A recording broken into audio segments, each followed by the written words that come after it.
muslimin rahimakumullah, sesungguhnya manusia diciptakan oleh Allah Subhanahu wa ta'ala hanya untuk satu tujuan, yaitu melaksanakan ibadah kepada Allah dalam pengertian seluas-luasnya.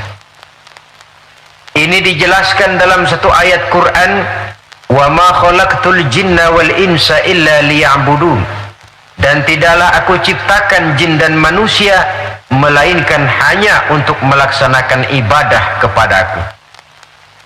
Selanjutnya, kita hanya bisa melaksanakan ibadah kalau kita melaksanakan toharoh atau bersuci, dan kita hanya bisa melaksanakan toharoh atau bersuci kalau kita memperhatikan tentang nazafah atau kebersihan.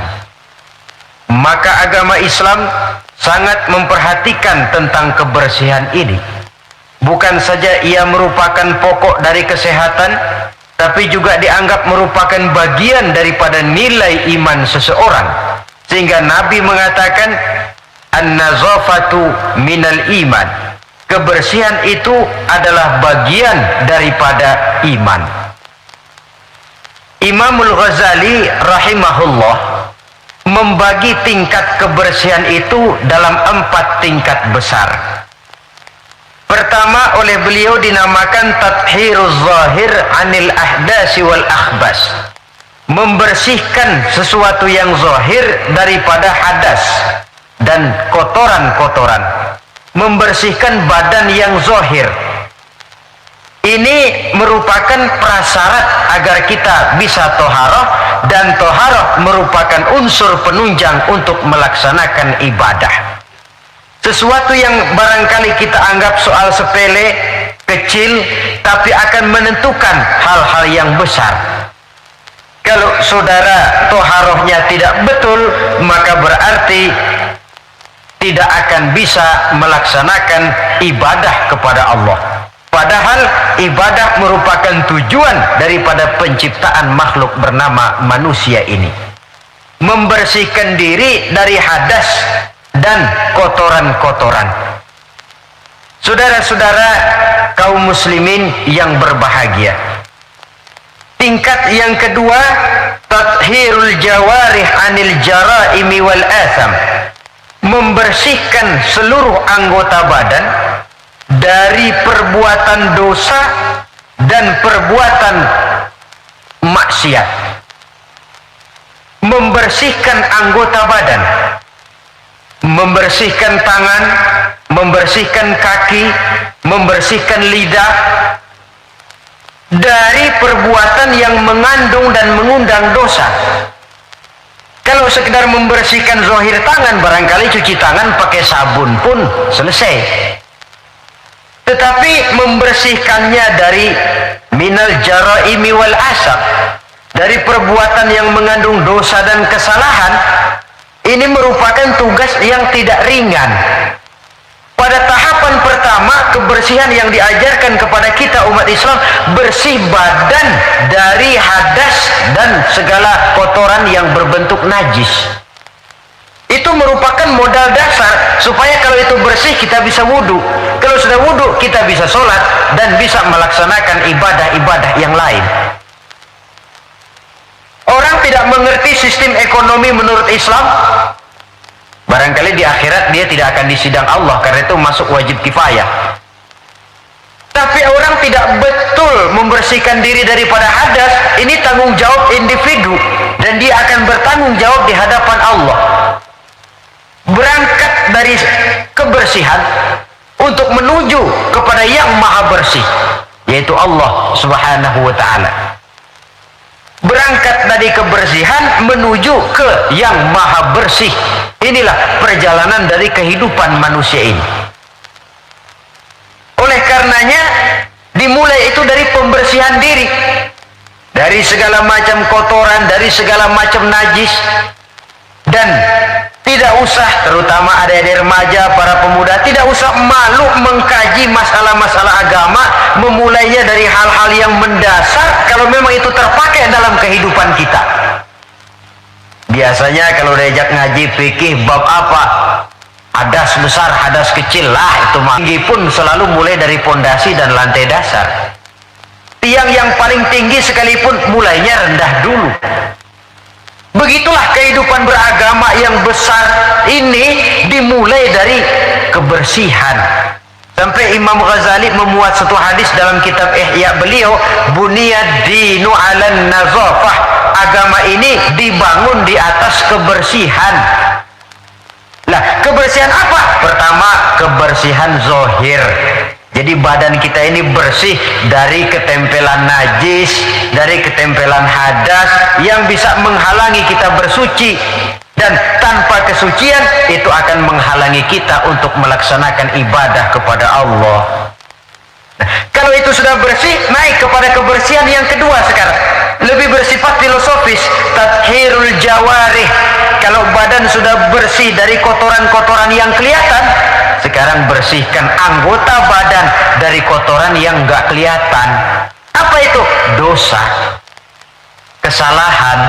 Dosa itu kan bakal jadi daki. Tahu daki?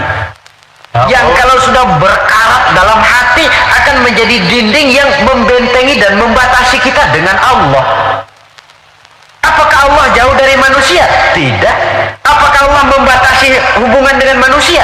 Tidak. Yang membatasi manusia sendiri berupa lapisan-lapisan dosa yang dia kerjakan. Makin banyak dosanya, makin tebal dinding antara dia dengan Tuhannya. Dalam kondisi begitu, doa udah jauh banget dikabulin. Jadi kalau sudah berangkat dari kebersihan badan, melangkah yang kedua, anggota badan bersihkan dari kotoran yang nggak kelihatan. Apa itu? Anil jaraim, dari perbuatan dosa. Tangan bersihkan. Makanya tidak cuma sekedar lewat itu, lewat wudhu saja kita sudah diajarkan toh. Ketika membasuh dua tangan di awal wudhu, Allahumma inni as'alukal yumna wal barakah wa a'udzubika minasyu'mi wal halakah. Ya Allah, saya mohon kepadamu keberkahan di dua tangan ini ya Allah, supaya tangan ini dibawa dagang untung, dibawa bertani panen, dibawa ngobyek gol, tangan yang membawa berkah. Wa a'udzubika minasyu'mi wal halakah. Saya berlindung kepadamu ya Allah, jangan sampai tangan ini membawa bencana dan kesialan dan kerusakan. Tangan panas namanya. Dewana nempodan mati, pakai ngobek bantet, pakai nempeleng orang mati, tangan sial. Itu saja sudah mengarah kepada kebersihan dari kotoran-kotoran yang tidak kelihatan. Saudara-saudara dewasa ini, manusia disibukkan oleh masalah pencemaran lingkungan hidup, sehingga nampaknya benar-benar sudah gawat. Dunia ini satu wujud yang kecil ketimbang planet-planet lainnya, planet bumi kita ini. Dan kita bersyukur bahwa oleh Allah kita ditempatkan di bumi yang memberikan kita apa yang kita perlukan. Coba kalau kita tinggal di bulan atau di Mars, unsur penunjang hidup kan tidak ada di sana. Jangankan untuk mengembangbiakkan keturunan, untuk melangsungkan kehidupan saja sudah sulit. Bumi yang kita tinggali ini, planet dunia ini, pada dasarnya memenuhi apa yang dibutuhkan oleh manusia. Air untuk minum, tumbuh-tumbuhan untuk bernaung, untuk dimakan, hewan dan sebagainya. Tapi setelah masuknya era industri dan pemakaian alat-alat modern, mulai terjadi penyalahgunaan berbagai sumber daya alam, lalu terjadilah apa yang disebut pencemaran alam. Orang mulai cemas, orang mulai bingung, orang mulai panik bahkan di sebagian tempat.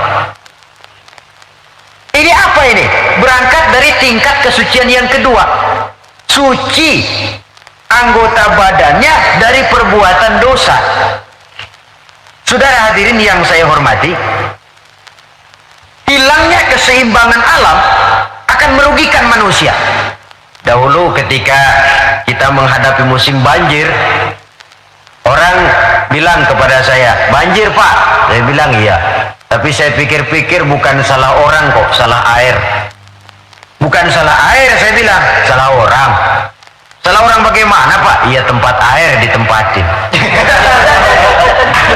Giliran yang punya tempat datang nggak ngerti tempat gue lo kenapa di sini. Terjadilah yang namanya banjir. Artinya apa ini? Pemanfaatan dan penata kotaannya yang tidak terarah sehingga menyebabkan hilangnya keseimbangan alam. Bumi tercemar, udara tercemar, air tercemar, tumbuh-tumbuhan tercemar, kemudian hewan ikut kena yang namanya pencemaran. Ini akibat apa? Akibat ulah daripada manusia juga. Apa sih yang menyebabkan orang lalu tidak bisa menahan diri sehingga menimbulkan dampak negatif yang merugikan manusia itu sendiri? Saya lihat pertama sifat rakus, tamak bin serakah. Sifat tamak dan rakus ini kan sering mendorong orang untuk menghalalkan segala macam cara. Dia rela menari di atas mayat orang lain. Dia mau senyum di atas tangisan orang lain. Dia mencari bahagia di atas penderitaan orang lain. Mengikuti sikap tamaknya akhirnya rakus, menghalalkan segala macam cara. Tidak terikat lagi oleh yang namanya nilai, norma, dan kaedah-kaedah yang harus dihormati. Perlu menipu, ya nipu. Perlu meras, ya memeras. Perlu membohongi orang, ya membohongi orang.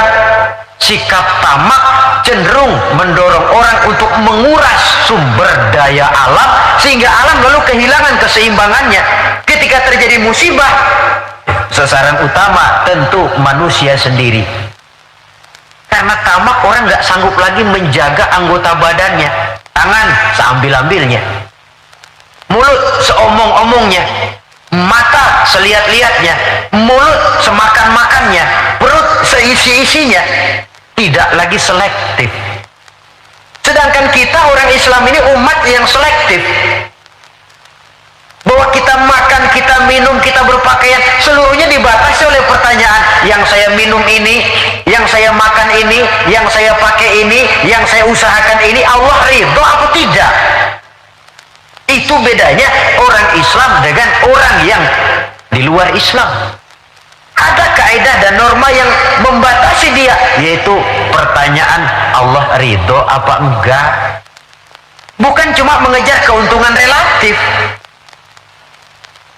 bukan cuma mengejar keuntungan yang sedikit lalu menguburkan dan menentang hati nurani sendiri. Karena sikap tamak orang tidak sanggup mengendalikan diri, maka seluruh anggota badannya lalu tidak terjaga lagi anil jaraim, dari perbuatan dosa dan salah. Hilang sudah.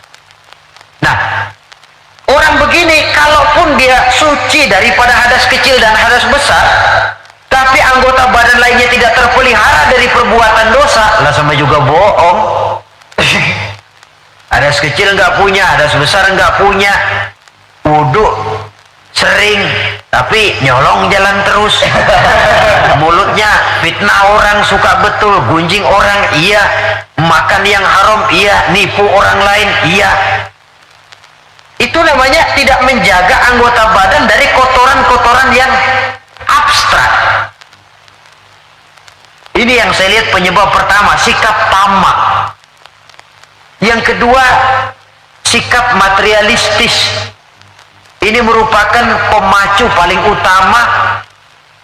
Sikap materialistis yang ideologinya biasanya ideologi perut ini. Hidup cuma isi perut. Karena itu materi tujuan utama.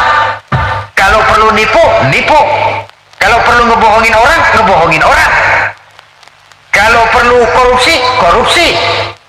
Sampai sekarang ini bukan cuma buku, bahkan sampai kepada hak cipta, sampai kepada produksi, sampai kepada hal-hal yang berkaitan dengan hubungan dengan dakwah, masih terkena yang namanya bajakan.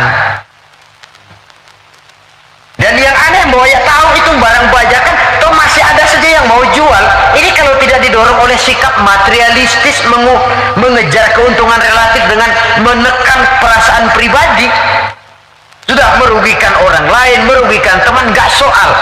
Bahwa dia menari di atas penderitaan orang, bahwa dia senyum di atas bangkai saudaranya misalnya, bukan soal bagi dia. Yang penting target materi tercapai. Kalau sudah kemarilah cara berpikir orang. Bukan saja dia menginjak hak azasi daripada orang lain, tapi dia sudah menjerumuskan dirinya sendiri. Mungkin dia, orang macam ini, terlepas dari pengadilan dunia, tapi tidak seorang pun yang akan lepas dari pengadilan Qadhi Rabbul Jalil, di mana akan diputar seluruh film kegiatan hidup kita, sejak dari yang sekecil-kecilnya sampai kepada yang sebesar-besarnya. Apalagi di zaman di mana orang sekarang ini gampang nekat, merasa didlek, buntu, apalagi di belakang dilihat merasa ada backingnya, jaluknya jadi naik, kepalanya jadi besar, hidungnya jadi mekar, lalu membusungkan dada, timbul sikap sombong dan cenderung menganggap enteng kepada orang lain. Padahal kalau sudah ada kecenderungan menganggap remeh dan enteng orang lain, itu tandanya orang sudah mulai kehilangan kepercayaan kepada dirinya sendiri. Karena itu Islam mengajarkan la yu'minu ahadukum hatta yuhibba li akhihi ma yuhibba li nafsihi. Belum sempurna iman kamu sampai kamu cinta kepada saudaramu sebagaimana kamu cinta kepada dirimu sendiri. Artinya apa ini? Mengukur orang lain dengan diri sendiri. Kalau orang lain tanpa salah saya tempeleng, sakit nggak? Sakit. Saya pun begitu. Kalau orang lain tanpa salah difitnah, sakitkah dia? Sakit. Saya pun begitu. Yang tidak enak terjadi pada diri saya akan begitu juga kalau terjadi pada diri orang lain. Maka pertimbangannya adalah diri sendiri. Kalau sudah kesana cara berpikir orang, dia nggak brutal, nggak lalu ingin mengejar keuntungan karena sikap tamak dan rakus, lalu mengabaikan rasa persaudaraan, rasa persatuan, rasa solidaritas. Yang penting, setelah sikap materialis saya lihat lagi yang mendorong orang tidak sanggup mengendalikan diri dan menjaga diri dari kotoran tadi. Apa? Takabur dan kurangnya rasa malu. Kalau tidak punya rasa malu sama sekali. Ini membudayakan rasa malu zaman sekarang saya anggap penting ini. Di saat nilai bergeser, prinsip orang sekarang sudah prinsipin cuek sih. Kenal cuek? Cuek kenal nggak? Sebodoh teing sama orang lain. Malah ada pepatah Arab yang saya lihat banyak dipakai orang sekarang. Bul ala zamzam fatu'araf katanya. Kencingi air zam-zam nanti kamu terkenal. Artinya kalau pengen terkenal bikin yang aneh-aneh. Sumur zam-zam dikencingin, tuh bakal terkenal seluruh dunia. Orang kenal, gila benar tuh sumur zam-zam dikencingin. Terkenal, tapi terkenal nggak benarnya. Nah, orang nggak peduli benar apa nggak benar, yang penting terkenal dulu. Istilahnya biar tekor asal nyohor. Artinya kalau pengen cepat terkenal, bikin yang aneh-aneh. Pakaian yang aneh-aneh, rambut yang aneh-aneh, gaya jalan yang aneh-aneh, cara bergaul yang aneh-aneh. Makin dianggap aneh, makin cepat terkenal. Kalau dulu kita dianggap aneh kan malu, risih rasanya, riskan. Orang ngapa sih kamu pada ngeliatin gua, ada yang gak beres apa? Sekarang malah sengaja dicari yang paling aneh dan demonstratif. Demonstratif. Membudayakan rasa malu ini saya anggap cukup mendesak zaman sekarang ini. Sebab ini termasuk salah satu sumber etika. Pejabat tahu malu, pengusaha tahu malu, organisasi tahu malu, pemimpin tahu malu, orang tua tahu malu, anak muda tahu malu, remaja tahu malu. Apalagi kalau mau bercermin kepada Rasulullah sallallahu alaihi wasallam. Imam Abu Ja'far Al-Barzanji menceritakan akhlak Nabi itu, wa kana sallallahu alaihi wasallam syadidal haya. Beliau orangnya sangat pemalu. Dari saking malunya saja pernah pernah ketika remaja diajak memperbaiki Ka'bah, naik ke atas, jubahnya tersingkap angin, kakinya kelihatan dengan orang di bawah. Beliau turun, muka pucat, merah, keringat bercucuran karena kakinya kelihatan oleh orang di bawah. Padahal orang yang di bawah laki-laki semua, malu. Saya lihat zaman sekarang malu nomor 18. Yang penting nyohor dulu. Kalau masih ada rasa malu kan masih ada semacam nilai yang harus kita indahkan. Tapi kalau sudah ada rasa malu, tidak ada rasa menyesal, tidak ada rasa telah melakukan sesuatu yang tidak baik. Itu akibatnya kalau sudah kehilangan rasa malu. Saudara-saudara kaum muslimin yang berbahagia, apa nasibnya agama umat ini kalau kita sudah kehilangan rasa malu?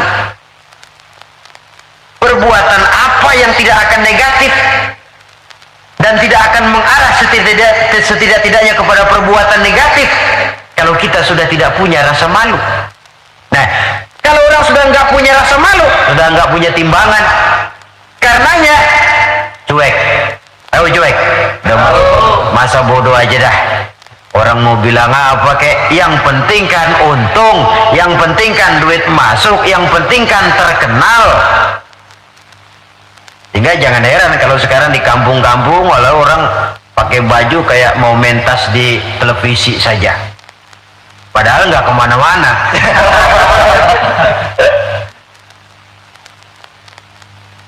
Jadi korban daripada yang namanya mode. Memang mode itu nggak bisa namanya mode, siapa yang bisa ngelarang?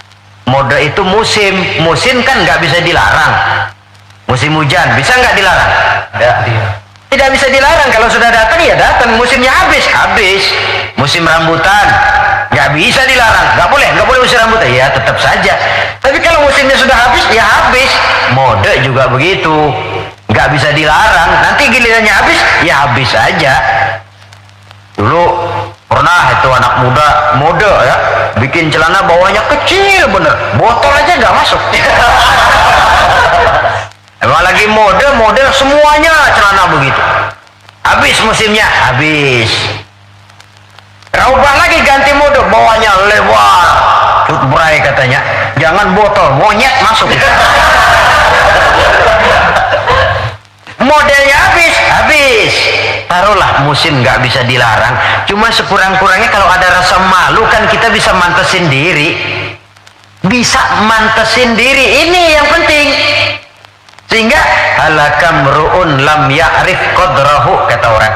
Celaka orang kalau nggak tahu kedudukan harga dirinya.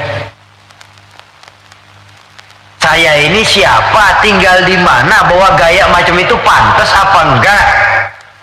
Saya ini dagang, teman saya juga dagang. Kalau dengan cara begini wajar apa enggak? Bagaimana masa depan daripada kekompakan, kesatuan dan persatuan? Dia pencipta, ini pencipta. Kalau saya jiplak hak ciptanya, bagaimana nantinya? Tahu diri, lalu ada ukuran, timbul rasa malu.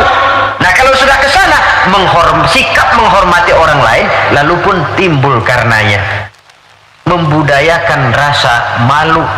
Sebab syarat jadi orang kalau punya malu, nggak punya malu kurang syarat jadi orang. Saudara-saudara kaum muslimin yang berbahagia, nah karena nggak ada rasa malu, anggota badan sudah nggak terkontrol, sudah dia punya kaki, dia punya tangan, dia punya panca indera lah, tidak terjaga anil jaraimi wal asam, baik dari kotoran yang zahir maupun kotoran yang batin. Sekarang coba tengok bumi yang kita tinggali ini, yang sekarang konon dilanda oleh pencemaran. Apa unsur penyebabnya? Macam-macam. Pertama, areal yang tadinya untuk sawah, perkebunan dicaplok, dijadikan daerah perkotaan untuk membangun pabrik, industri dan sebagainya, jalan dan sebagainya. Akibatnya kan hilang keseimbangan. Apalagi kalau penataannya semrawut. Lalu apalagi terjadinya limbah logam, terjadinya radiasi, percobaan nuklir walaupun di bawah tanah. Contoh yang paling dekat sajalah, misalnya pabrik batu baterai. Itu kan limbahnya dia buang ke sungai. Lalu sungai itu kan airnya meresap. Kalau tidak dimakan ikan, limbahnya itu ya dihisap oleh tumbuh-tumbuhan. Nah, dari beberapa penyelidikan kemudian ternyata bahwa banyak tumbuh-tumbuhan menyimpan racun dari sebab radiasi tadi. Nah, tumbuhannya atau hewannya nanti dimakan oleh manusia. Akibatnya akan kembali kepada manusia itu sendiri. Belum lagi yang namanya pencemaran udara, pencemaran air. Di zaman sekarang orang sudah agak sulit mencari yang namanya air bersih. Masing-masing berlomba memperbesar jet pump, menyerot sekuat-kuatnya. Saudara hadirin yang saya hormati, begitulah kalau manusia sudah kehilangan rasa malu, dia cenderung melakukan dan menghalalkan segala macam cara untuk mencapai tujuannya. Dan kita sama-sama tahu inilah prinsip orang-orang yang anti Tuhan, yaitu kaum komunis. Asal tujuan tercapai, cara apapun saja halal, dan kita tidak diajarkan semacam itu.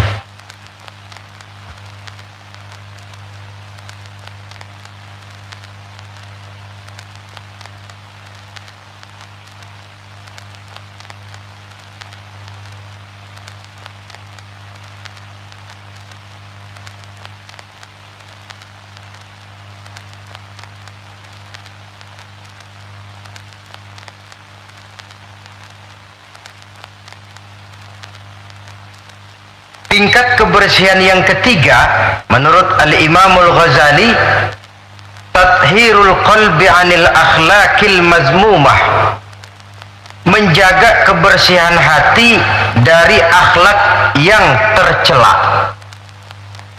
Ini sudah tingkat yang lebih tinggi lagi. Kita tahu bahwa tubuh manusia ini bisa kita ibaratkan seperti kerajaan. Yang menjadi raja adalah hati, sementara seluruh anggota badan cuma sekedar prajurit pelaksana. Itu sebabnya dalam satu hadis dikatakan oleh baginda Nabi, ala inna fil jasadi mudghah, iza salahat salahal jasadu kulluh, wa iza fasadat fasadal jasadu kulluh, ala wahiyal qalbu. Ketahuilah bahwa dalam tubuh manusia ada segumpal daging. Kalau daging itu baik, seluruh tubuh akan menjadi baik. Kalau daging itu rusak, seluruh tubuh akan ikut menjadi rusak. Dan daging itu tidak lain adalah hati. Hati adalah komandan, jenderal, sementara seluruh anggota badan yang lain merupakan prajurit pelaksana yang hanya patuh kepada komando jenderal. Kaki hanya bergerak kalau hati bilang jalan kau. Tangan hanya bergerak kalau dikomandoi oleh hati.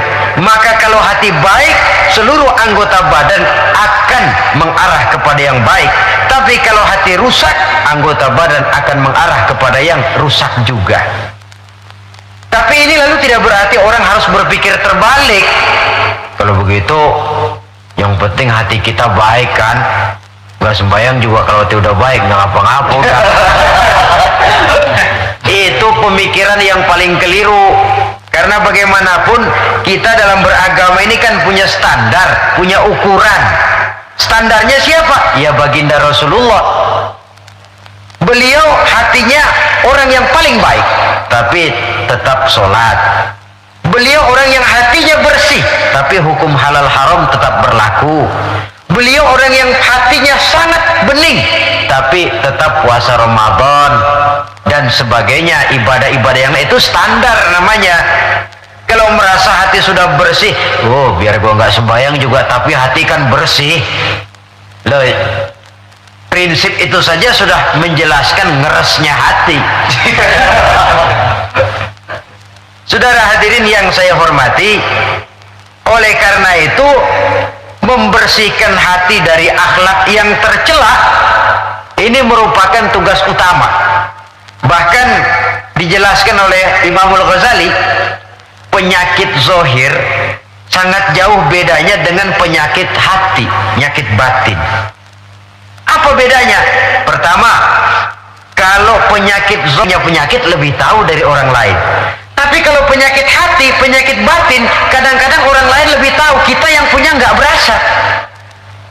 Misalnya sombong, ya, kita nggak berasa, kita anggap wajar saja. Orang lain yang nilai, sombong sih kamu. Hasud, dengki, kita anggap wajar. Orang lain bilang, karangan hatimu, hasud betul sih, nggak seneng lihat orang lain dapat nikmat. Tetangganya beli TV aja meriang. Saudara hadirin, penyakit batin orang lain lebih tahu dari kita. Lalu apalagi bedanya? Kalau penyakit zahir, penyakit badan, itu hanya merusak kehidupan dunia, resikonya paling-paling mati. Tapi penyakit batin tidak hanya merusak kehidupan dunia, ikut juga menghancurkan kehidupan akhirat. Saudara kena penyakit dunia, penyakit zahir ya, taruhlah kanker misalnya, taruhlah darah tinggi misalnya, paling-paling mati, itu saja, dunia saja. Tapi kalau saudara terserang penyakit sombong, ria, takabur, ujub, sum'ah, bukan cuma dunia, di akhirat dia akan jadi racun yang menggeragoti amalan kita. Dunia akhirat dirusak penyakit sombong. Di dunia umumnya kan kita jarang mau berteman sama orang sombong, menjauh malah. Sombong benar, siapa teman lo, begitu. Di akhirat al-mutakabbir itu cuma Allah kok. Salah satu asmaul husna al-mutakabbir, Allah itu yang sombong, yang pantas sombong cuma Allah. Anal mutakabbir, akulah yang paling besar. Makanya takabur itu asal katanya takabbaro, ya takabbaru, membesar-besarkan diri. Nggak besar aja, gedein aja dirian diri. Saudara hadirin yang saya hormati, yang ketiga, kalau penyakit zahir banyak dokternya. Apalagi di zaman spesialisasi sekarang ini, tinggal nyari aja dah. THT, yang kanker, yang tulang, yang jantung, yang macam-macam penyakit, ada dokter spesialisnya. Tapi penyakit batin cuma agama dan kemauan dari orang yang bersangkutan untuk memperbaiki diri.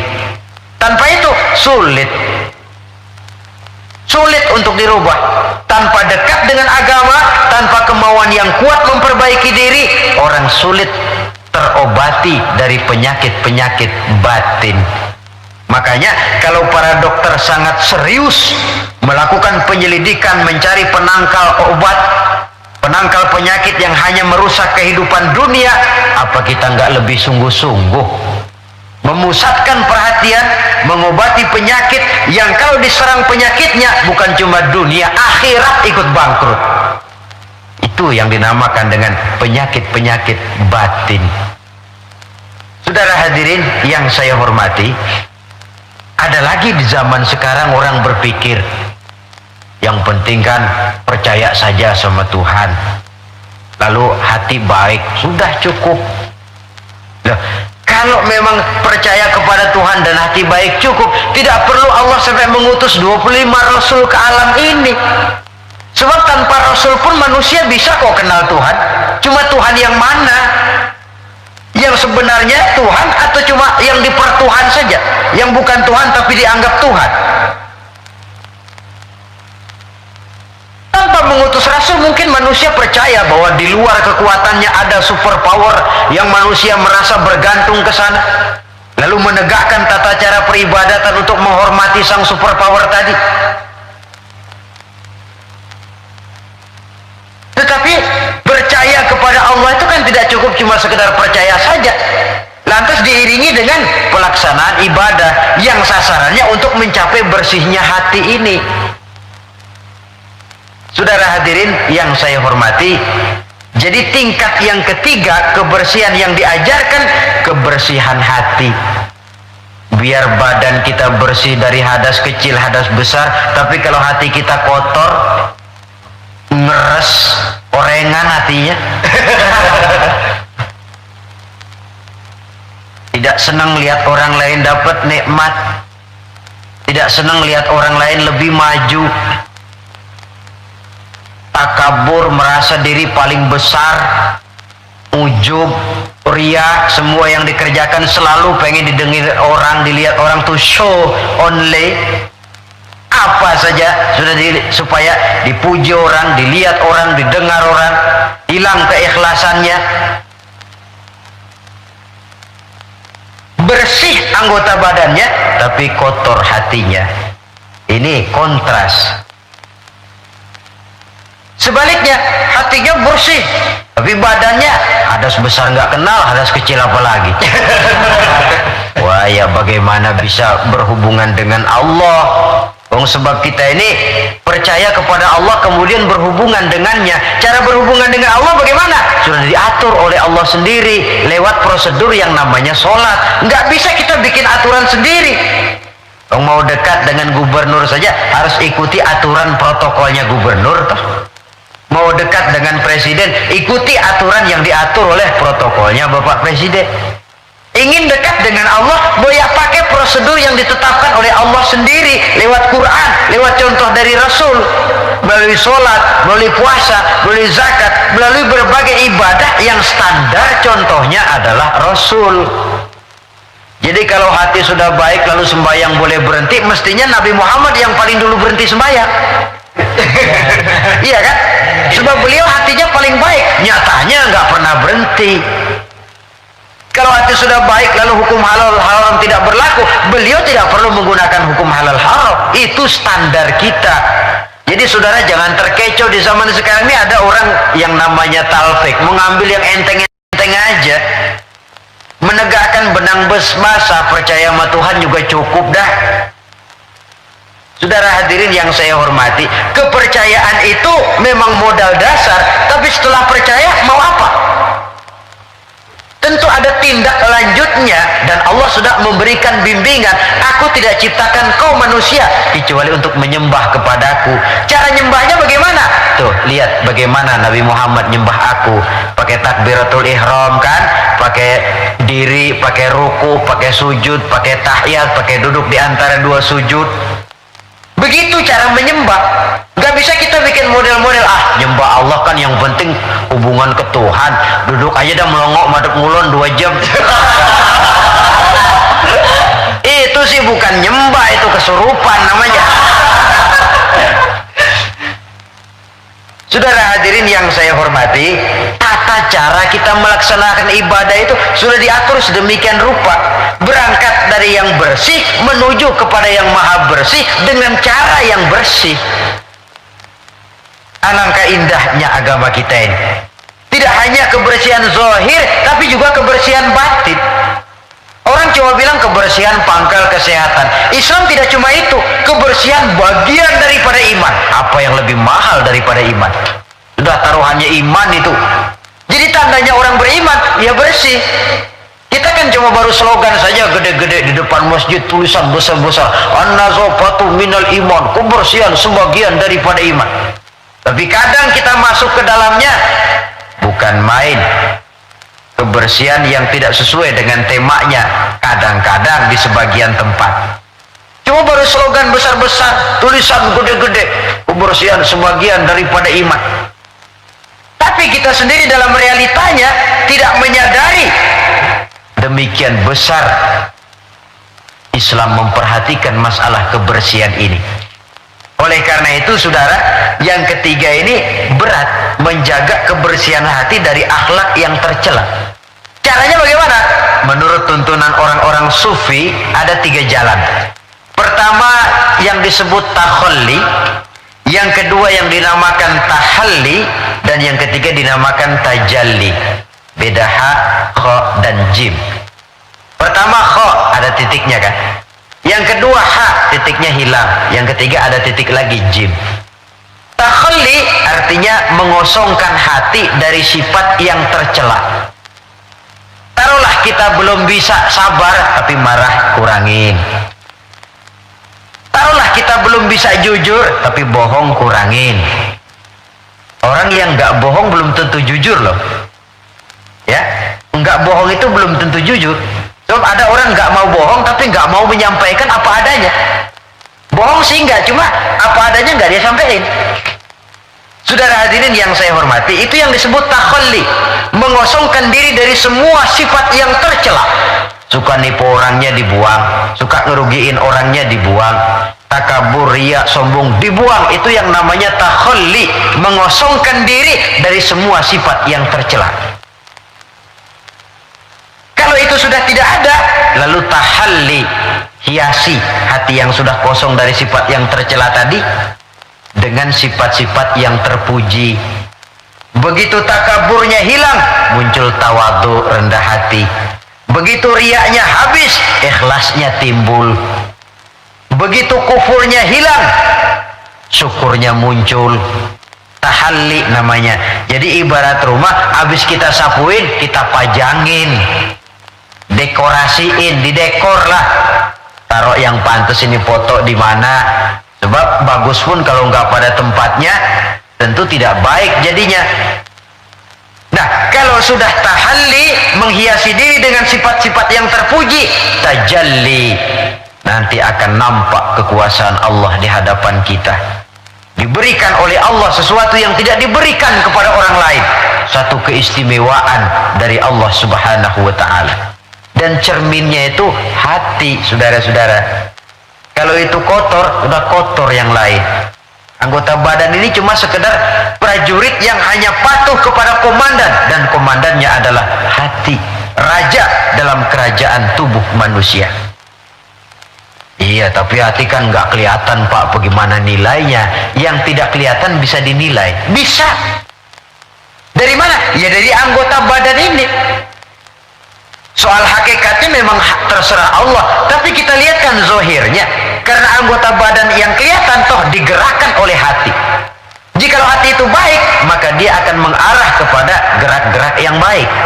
Tapi jikalau hati itu jahat, tentu anggota badan ini pun akan mengarah kepada gerak dan perbuatan yang jahat juga.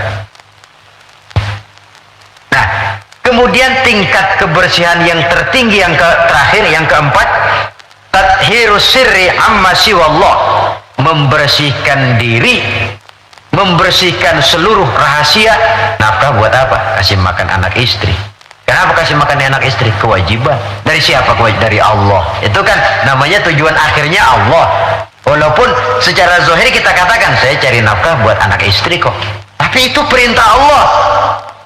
Jangan menjadikan yang selain Allah sebagai tujuan akhir dari kegiatan hidup kita. Nanti akan tergelincir dari norma-norma akidah yang seharusnya kita yakini. Membersihkan diri dari yang selain Allah, menjadikan Allah sebagai tujuan akhir dari seluruh kegiatan hidupnya. Dan itu sesuai dengan kontrak kita kah?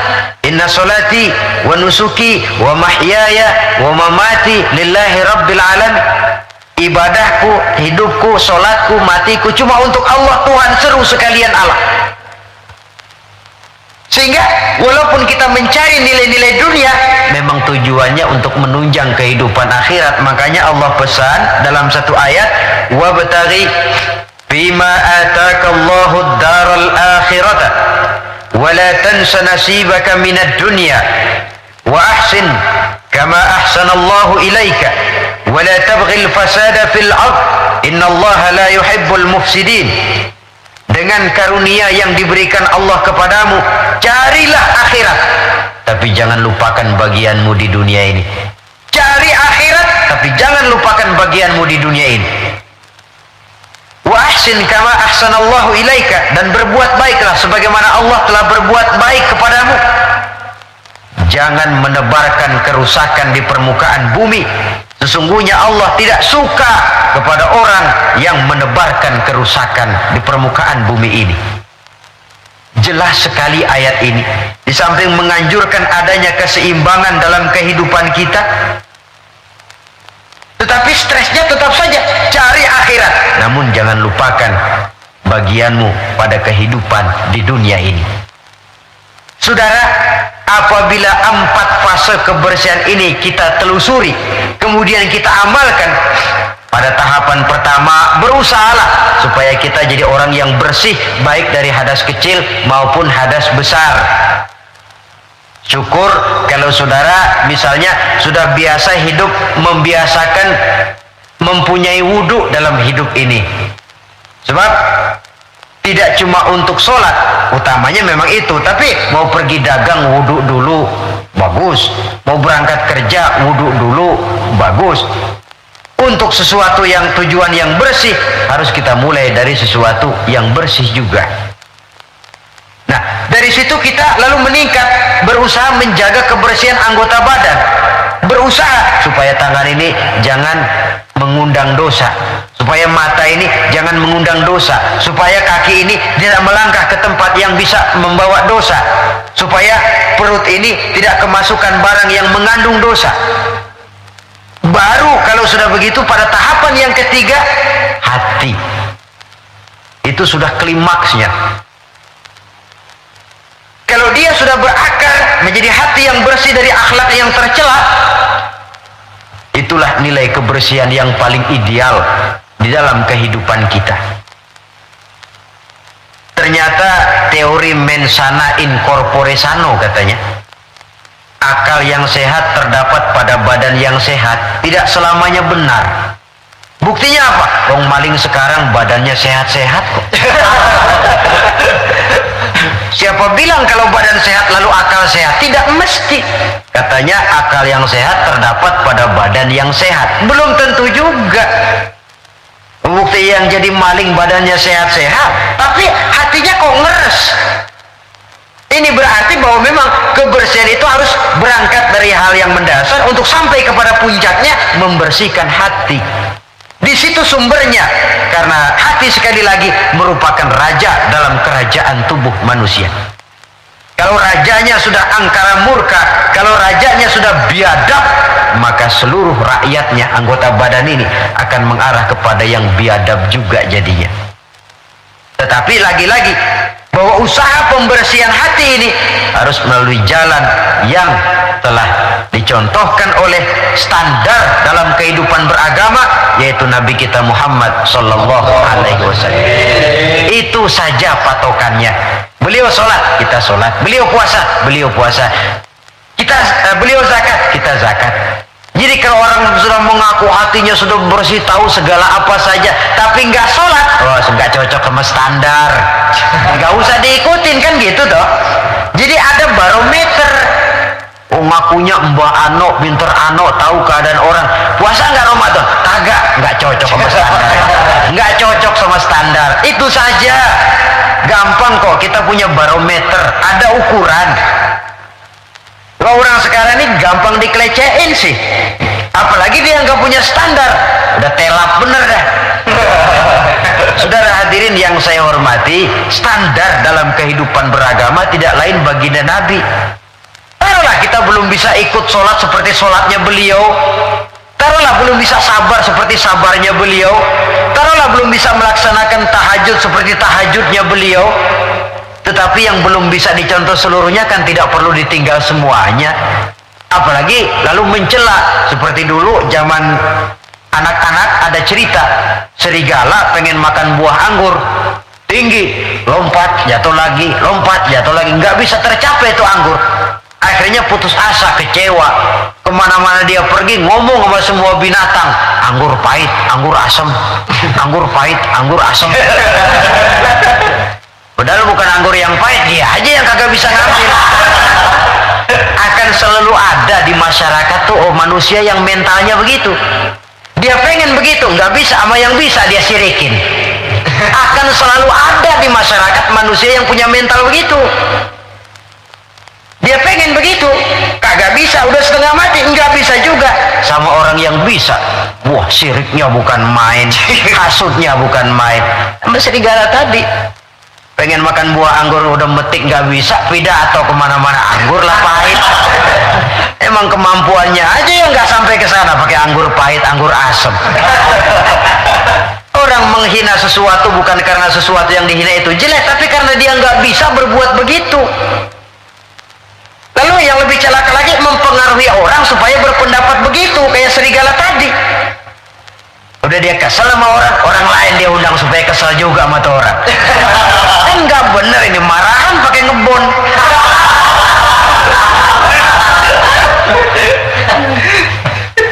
Akan selalu ada di tengah masyarakat orang yang punya mental yang disebut rationalization itu, rationalization. Penyakit kejiwaan itu sebenarnya. Dia pengen punya televisi, setengah mati, nggak bisa juga. Tetangganya bisa duluan, habis dia katain. Emang dia miara tuyul. Sudah macam-macam. Saudara hadirin yang saya hormati, jadi sekali lagi kita berangkat dari standar. Kalau sama dengan standar, mari kita ikuti. Kalau tidak sama dengan standar, berpikirlah lebih jauh lagi. Karena agama ini ajarannya jelas, yang jadi contoh dalam pelaksanaannya juga jelas. Jangan dalam kejelasan lalu kita cari yang remeng-remeng dan samar-samar. Apalagi di zaman dimana orang sekarang mudah kehilangan pegangan hidup. Dalam kondisi kalut, nyari pegangan. Ya orang kalau lagi hanyut di kali, rumput juga dia pegangin. Dia tahu rumput lemah, nggak akan kuat nahan bobot badan yang berat. Tapi karena lagi perlu, tahu dia pegang juga. Ini kan cermin dari jiwa manusia. Dalam keadaan goncang, dia perlu pegangan. Ya untung kalau ketemu yang baik. Kalau enggak, sepegang-pegangnya. Saudara hadirin yang saya hormati, jadi dengan demikian kita ambil kesimpulan. Pertama, Islam agama yang sangat memperhatikan kebersihan. Baik itu kebersihan zahir, lebih-lebih lagi kebersihan batin. Yang kedua, dalam Islam kita berjalan menuju zat yang maha bersih. Karenanya harus bertolak dari kebersihan. Yang ketiga, kebersihan diawali dengan hal yang paling mendasar, kebersihan pribadi. Lalu nanti kalau sudah mengarah kepada anggota badan, itu sudah termasuk menjaga kebersihan kolektif, bermasyarakat. Artinya, kalau anggota badan kita sudah terpelihara dari perbuatan dosa, artinya kan kita sudah menjaga diri, jangan sampai merugikan orang lain. Jangan sampai membuat onar di masyarakat. Jangan sampai menimbulkan kerugian kepada sesama. Itu sudah mengarah kepada dampak kehidupannya dalam masyarakat. Kalau yang pertama tadi, tingkat kebersihan pertama, individu bersih dari hadas kecil dan hadas besar. Nah, yang kedua, tatkala bersih anggota badan dari perbuatan dosa, ini sudah mengarah kepada menjaga ketenangan dalam masyarakat. Ya masyarakat kita, yang petani masyarakat petani, yang pedagang masyarakat pedagang, yang mahasiswa masyarakat mahasiswa, yang politikus masyarakat politikus, yang seniman masyarakat seniman. Masing-masing pihak menjaga anggota badan dari perbuatan yang bisa berbuat dosa. Itu sudah termasuk menjaga kemaslahatan dan keselamatan bersama. Nah, kalau sudah sampai kepada puncaknya, pembinaan pribadi, pembersihan hati dari sifat-sifat yang tercela. Kemudian menghiasinya dengan sifat-sifat yang terpuji untuk mencapai satu makom yang tinggi di hadapan Allah Subhanahu wa Ta'ala. Mungkin dengan pendidikan, dengan pangkat, dengan harta, kita bisa berlomba mencari kedudukan di dunia. Tapi kedudukan di sisi Allah hanya bisa dibeli dengan prestasi ibadah. Yang prestasi ibadah itu akan membentuk hati yang baik. Jadi dengan kata lain, antara pelaksanaan ibadah dengan hati yang baik itu berkaitan. Kalau tidak, salah satunya sulit untuk terwujud. Artinya dari hati yang baik timbul semangat ibadah. Dari semangat ibadah, hati lalu menjadi baik. Ada semacam interaksi. Oleh karenanya saya berharap dari pertemuan kali ini, marilah kita sama-sama menjaga diri, baik dari kotoran zahir maupun kotoran batin. Menjaga kebersihan diri, rumah tangga, lingkungan, masyarakat, bangsa dan negara kita demi untuk kemaslahatan bersama.